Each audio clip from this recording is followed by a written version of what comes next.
guys, welcome to today's video on the stack. I'm gonna show you on how to fix loading, how to fix XAMPP down link not working, or let's just say you opening XAMPP and not working. So let's go to our web browser and search for XAMPP. As you see, XAMPP, this is XAMPP. I'm going to look for the XAMPP. As I open the link, as you see here, it continuously load, but it doesn't open. It continuously load, and at times it just shows me site error. As you see, this page is not available.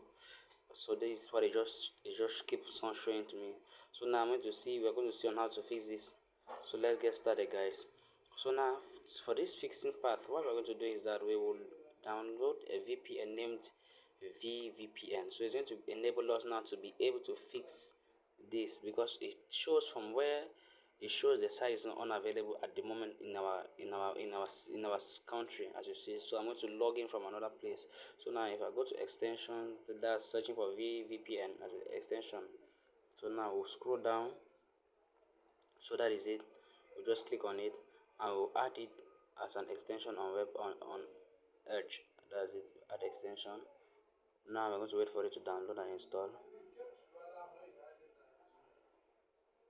So just persevere for it to finish installing and downloading.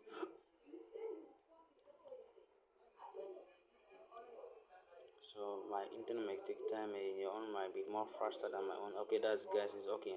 So now we are going to start the VPN to be able to run back the site and access the download for the XAMPP.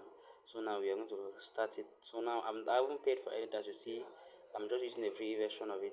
So now if I go back to look for the same website, XAMPP download, as you see, XAMPP.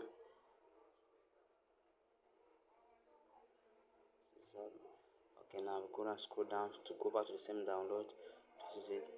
So now let's say if you want to open back that site, and let's see if you have fixed it or not. So let's open it. So as you see there, guys, that's it working already. So thank you for watching. Please don't forget to like, share, and subscribe for more videos. And you can see, even when I click on download, it's already downloading. So it is 100% working, guys. So for anyone who has this fault or just a problem, you are able to fix it by just downloading a VPN. You connect to the VPN, and now you are able to access the site. So thanks.